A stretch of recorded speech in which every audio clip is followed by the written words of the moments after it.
spray na natin kasi inatake na ng mga insekto. Kibert na langka na pinanim ito, isang piraso. Ito talaga wala, kinain na insekto. Ayun o, yung mga puti-puti na yan. Hello mga bay, mag-spray tayo ng ating mga durian ngayon. Bagong tanim natin kasi isang buwan na to. Spray na natin kasi inatake na ng mga insekto. Pero wala pa tayong abono mga bay, sunod na araw na lang pag nakabili tayo. Hindi pa kasi ako nakabili, kaya ito muna spray.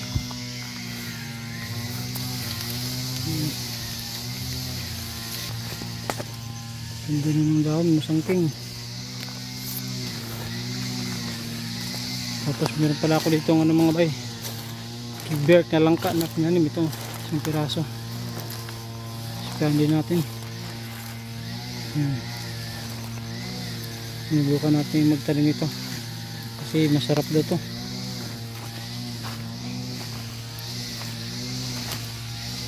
Bago pa lang natanim to, parang pa lang, magdadalawang linggo. Ito, may butas tayo dito kasi tataniman din natin yung durian. May mga bago akong dito binutas para taniman mga bay.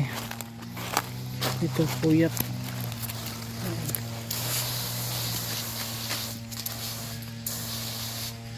Kasi yung mga insekto nag-uumpisa na.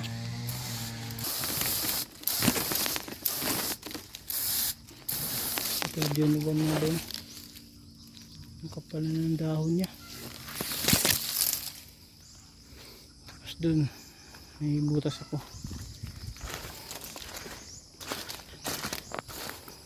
Dito rin mga bay. Ayan.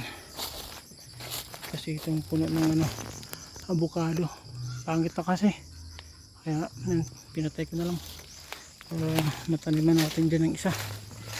Ayan po dito mga bay, ganda ng isang dahon niya kaso kinain ng insekto. Yan yan, ganito na sana yan kaso kinain. Tapos ito na naman, inuumpisa na naman yung isa. Yan Ayan. Ito talaga wala, kinain na insekto. Kaya yung mga agapan natin, sayang kasi yung mga bagong sprout nya.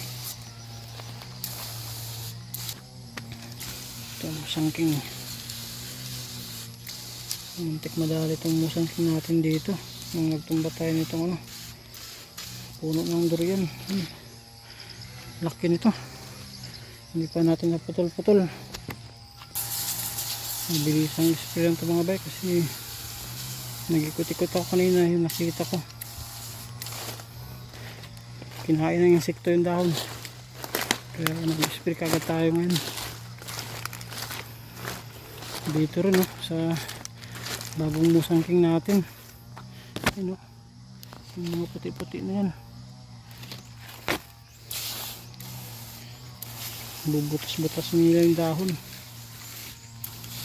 Ito wala pang isang buwan tong musangking mga ba, parang pa lang to, tapong linggo, pero sama na din natin, naka-recover naman na siya.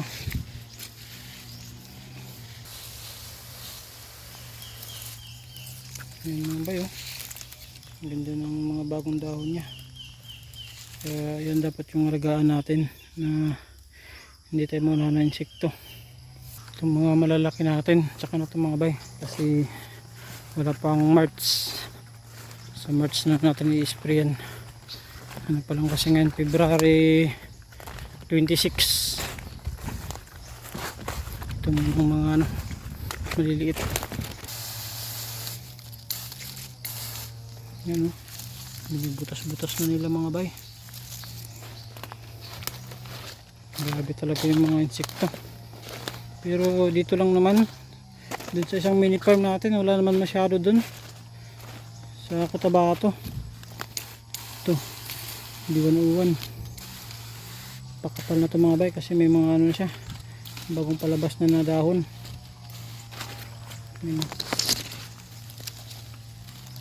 Yan, may mga bagong palabas na. Yung pang spray natin dito ngayon, same na to sa mga malalaki mga bay.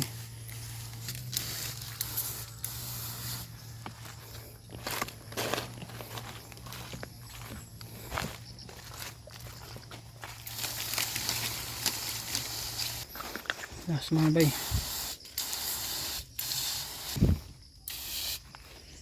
Tapos na tayo. Ito, tsaka na to. Ayan. Wala naman masyado mga bay. Pero hindi talaga may iwasan. Mayroon talagang mga ano, insekto na makain pa rin.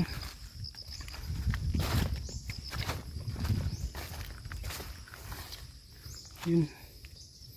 Yung tulad dito, pinuputol nila. Sayang. Mas maganda na yung tubo niya. Kinakain yung dulo. At yun lang ulit mga bay. Mabilis ang spray lang sa ating mga ano, malilit na durian, yung bagong tanim. Kasi inatake na ng mga insekto. Update na lang ulit tayo kapag nakaisang buwan na naman yung mga bagong pananim natin na durian.